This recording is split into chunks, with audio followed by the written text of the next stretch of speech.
და იმედის დილა დაგიბრუნდათ წვევამდელებისა და მათი მშობლებისთვის საინტერესო თემით, ასევე ვისაუბრებთ სავალდებულო სამხედრო სამსახურში სამსახურის გაწვევასთან დაკავშირებულ ცვლილებებზე და თავდაცვის სამინისტროში დაგეგმილ ცვლილებებზე. და ჩვენი სტუმარი გახლავთ გაერთიანებული შტაბის უფროსის მოადგილე პოლკოვნიკი ვლადიმერ ჩაჩიბაია. დილამშვიდობის და დიდი მადლობა მობრძანებისთვის. მადლობთ მოწვევისთვის. საქართველოს თავდაცვის სამინისტრომ 1 თებერვლიდან დაიწყო 18-დან 35 წლამდე მოქალაქეთათვის საკონტრაქტო სამსახურში ახალი ნაკადის მიღება.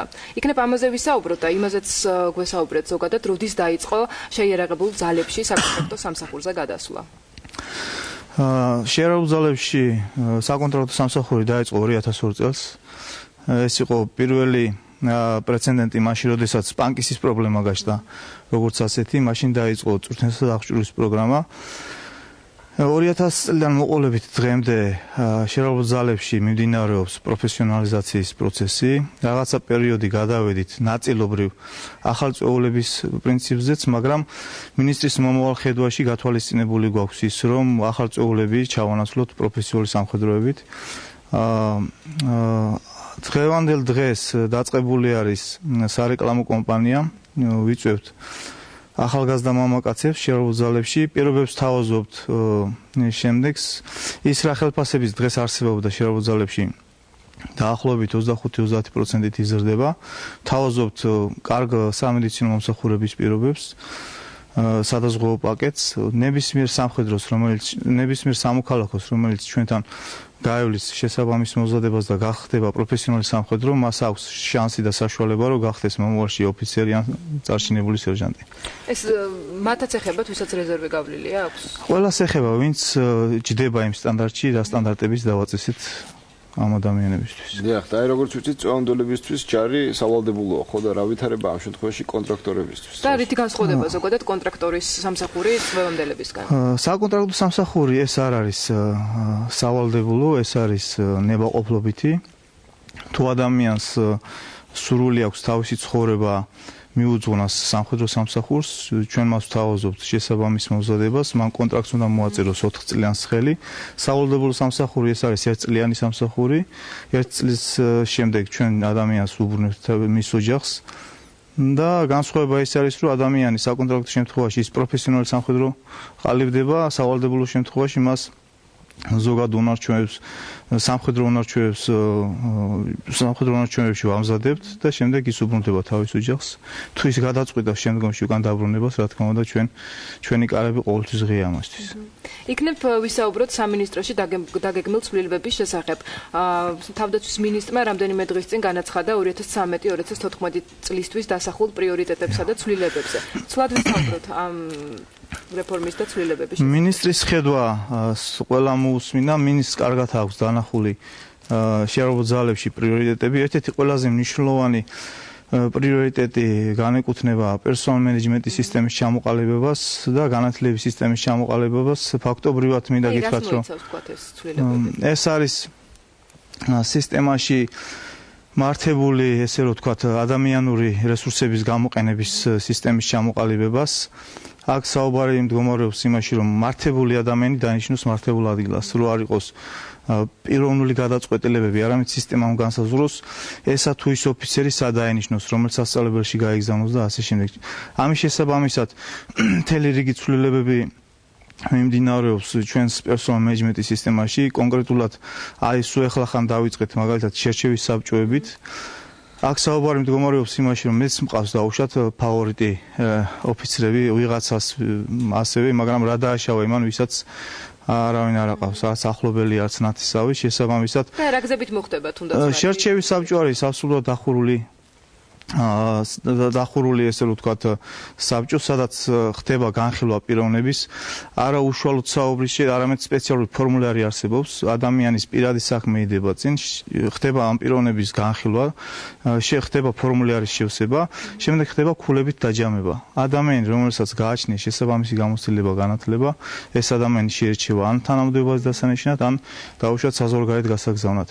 ეს არ მოიცავს მხოლოდ და მხოლოდ შერჩევის საბჭოს, ასევე არის კარიერის განვითარების სისტემისთვის კონცეფციების ჩამოყალიბება, როგორც ოფიცრებისთვის, ისე სერჟანტებისთვის. თითოეულმა სამხედრო მოსამსახურემ, როგორც ოფიცერმა, ისე სერჟანტმა უნდა დაინახოს თავისი თავი 20 წლის მერე მიმდინარეობს ასევე პროცესი ეს ინგლისურს გამოვიყენებ pay by rank systems, რასაც ეძახიან რომ წოდებაზე იყოს ანაზღაურება მიმული და არა თანამდებობაზე.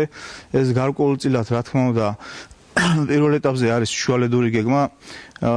ძალიან არ მინდა ვისაუბრო დავუშვათ იმ წარსულის შედეგებზე, მაგრამ სისტემა მუშაობდა ისე რომ ადამიანები პრივილეგირებული ფენა არსებობდა, ადამიანზე კეთდებოდა სახელმწიფო განაკვეთი. შესაბამისად დღეს მინისტრის პირადი დავალებით მოხდა ამ ხელფასების გათანაბრება 80%, როგორც გითხარით, ხელფასები გაიზარდება 25-30%-ით. ეს არის შუალედური გეგმა. ამ შუალედური გეგმის შემდეგ გადავდივართ უკვე წოდებრივ ანაზღაურებაზე, რომელიც ფაქტობრივად გაათანაბრებს პოლკოვნიკი აიღებს პოლკოვნიკის ხელფასს, ვიცე-პოლკოვნიკი ვიცე-პოლკოვნიკის. არ იქნება ისე რომ დავუშვათ წარსულში ასეულის მეთაური უფრო მეტ ხელფასს იღებდა ვიდრე დავუშვათ დეპარტამენტის უფროსი. რა თქმა უნდა სასურველი იქნება რომ ყველა ოფიცერმა მაქსიმალურად კარგი ანაზღაურება მიიღოს, მაგრამ სამართლიანობის პრინციპი არ უნდა დაერღვეს. ერთ-ერთი აუცილებელი პირობაა განათლებისა და საგანმანათლებლო ცოდნის ამაღლება. რას გულისხმობს? ეს პერსონალ მენეჯმენტთან უშუალო კავშირში არის განათლების სისტემა. ანუ პერსონალ მენეჯმენტს, რასაც ჩვენ ვლაპარაკობთ, არის ასევე დამავიწყდა, რომ ეთქვა, ასევე არის ელექტრონული აღრიცხვის სისტემა. როდესაც ჩვენ ამ სისტემას ჩამოვაყალიბებთ, ამ სააღრიცხვო სისტემას მიემევა ასევე ლოჯისტიკური სისტემა, მიემევა საგანმანათლებლო სისტემა, მიემევა სარეზერვო სისტემა და მთელი კომპონენტები. ანუ რა შემდგომარეობს? ჩვენ უკვე დაუშვათ წელიწად ნახევრის შემდეგ ჩვენ შეგვეძლება ავტომატურ რეჟიმში დავითვალოთ, რამდენი ოფიცრის გამოშვებაა საჭირო აკადემიიდან, რამდენი ლოჯისტიკური უზრუნველყოფის ან ფორმის, ბატინკის შეძენაა საჭირო, რამდენი რეზერვისტი დაგჭირდება სამომავლოდ და ასე შემდეგ. განათლება არის ერთ-ერთი ყველაზე მნიშვნელოვანი მიმართულება, რაზეც თავდაცვის სამინისტრო მუშაობს, უშუალოდ მე ვმუშაობ, ჩემი ერთ-ერთი საკურაციო თემა არის. მე მინდა გითხრათ, რომ დღესდღეობით ჩვენ გვყავს არაჩვეულებრივი კადეტთა კორპუსი, ჩვენ გვყავს არაჩვეულებრივი 4-წლიანი სამხედრო აკადემია გორის ტერიტორიაზე. ჩვენ გვაქვს ასევე განათლების სარდლობის დაქვემდებარებაში მყოფი სპეციალიზაციის კურსები, ოცეულის მეთაურის კურსები, არის საკარიერო კურსები, ძლიერი სამეთაურო საშტაბო კურსები, რომელიც შემდგომში გვინდა გადავაკეთოთ და ჩამოვაყალიბოთ კოლეჯის ეკვივალენტი დაწესებულებად. ასევე გვაქვს სამაგისტრო პროგრამა აკადემიის ტერიტორიაზე. ანუ ის რასაც ჩვენ ვლაპარაკობთ პერსონალ მენეჯმენტის განვითარების კუთხით, განათლება არის ერთ-ერთი მნიშვნელოვანი პრიორიტეტი და ერთ-ერთი მნიშვნელოვანი კრიტერიუმი ადამიანის შეფასებისა. აი ამ ცვლილებებზე ვსაუბრობ და როდისთვის არის დაგეგმილი ამ ყველა ცვლილების განხორციელების დასრულება, თუ არის თქვა კონკრეტული ვადები? ეს არის პროცესი. ეს პროცესი დაწყებული გვაქვს, ამ პროცესს აქვს გარკვეული ვადები, რა თქმა უნდა, წელიწად ნახევარში ჩვენ უნდა დავასრულოთ წესით. თუ იქნება შესაბამისად პირობები, რა თქმა უნდა, მნიშვნელოვანი არის ინფრასტრუქტურის თვალსაზრისით. მინდა გითხრათ, რომ თავდაცვაში არის არაჩვეულებრივი ადამიანური რესურსი, ადამიანები, რომლებიც ამერიკაში, გერმანიაში, თურქეთში და სხვა ქვეყნებში გადიოდნენ. მოკლედ შეგიძლიათ გითხრათ იმ ჯარისკაცების შესახებ, რომლებიც დათხოვნი იყვნენ სამსახურიდან. ამ შემთხვევაში რა მოხდება? უკან მიიღებთ თუ რა ვითარებაა? მიმდინარეობს დღესდღეობით სპეციალური კომისია არსებობს.